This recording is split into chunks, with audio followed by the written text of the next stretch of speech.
Hello, and welcome to this OneChart video tutorial on how to accurately perform a patient search and establish and manage relationships with your selected patient. I'm going to show you how to use the global search function, enter a direct name for lookup, access your recent patient list, as well as change your search criteria should you want to. Once we successfully identify our patient, we'll go over the differences between the patient window and encounter window of the search screen. Finally, once identified, we'll go over the different relationship options and what the most appropriate one is to select for your position. We will begin by having already logged into OneChart using our assigned user ID and the password that we have created. As I'm signed in as a medical student, the first screen displayed is the message center. However, the processes I'm about to go over can be used by any user in any solution to look up a patient and establish a relationship. For this tutorial, let's first look to the upper right portion of the screen.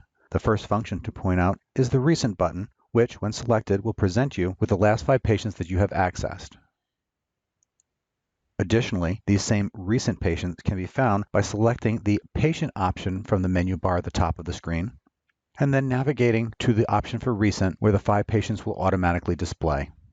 Next, let's look at the white search box. This is where you can directly enter a patient's name to invoke the search function.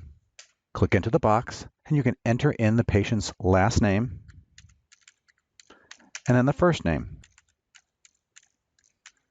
Notice next the patient search window now displays where we have a match on the patient's name that we just entered. Within that white search box, you also have the ability to change your default search parameter. If you wish, by selecting the drop-down, you can change the default search parameter from patient's name to the medical record number, or MRN, or the FIN number, which is the financial number or encounter number. It's your choice how your default search parameter should be set. The system comes automatically set by default to the patient's name. Lastly, by selecting the global search function by clicking the magnifying glass icon next to the white search box, this allows for a variety of ways to search for a patient. You can search by name, FIN number, MRN, and as you enter any one of these options, the system will automatically provide a gauge at the bottom of the screen indicating how accurate and how specific your search may be.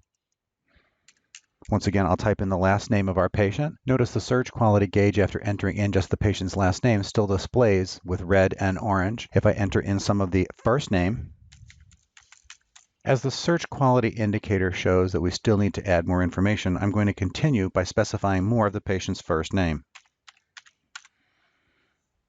Follow that by pressing enter. And now, based on the more specific information that I typed in, a patient matching that criteria now displays. Let's review the 2 windows that now display as part of the patient search pop-up now that we have specified a patient. The top portion shows a list of patients. In this particular case, there was only one that had met the search criteria we entered.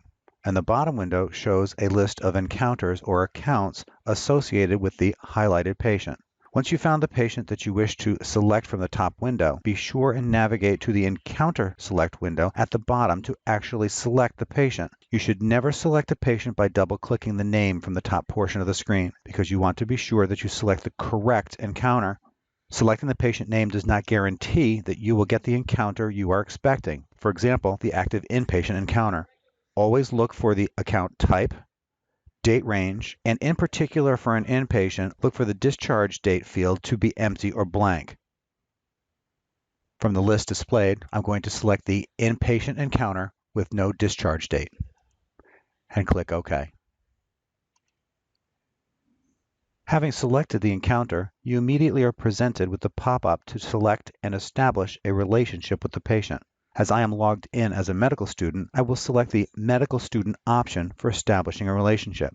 I want to point out the emergency access relationship should never be selected. Doing so will establish a lifetime relationship with the patient, which can never be removed. Obviously, you would not want a lifetime relationship with the patient as you are working on a selected or specific encounter. A common misconception is that this relationship type would be selected during a MET call or a Code 99. This is not the case. Once the relationship is established, the chart will open and you're ready to proceed with the tasks at hand. I will select the medical student relationship and follow by clicking OK. Notice the patient's chart is now open as we see the patient's banner bar with the name, as well as the encounter information that we selected. To remove a relationship, select the Patient Information band from the table of contents to the left side of the screen. Navigate to the PPR Summary tab and focus on the bottom portion of the screen.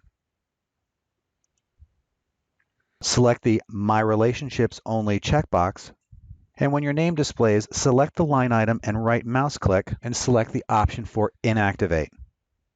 Once selected, we will next proceed by clicking on the Yes button because we want to permanently inactivate the relationship with this patient. Once again, we will select Yes and indicate that the relationship can be terminated and we can close the chart. Notice this automatically closed the patient's chart and has now returned us to the message center, which was the base screen that we logged into as a medical student. This concludes this OneChart tutorial for looking up a patient and managing patient relationships.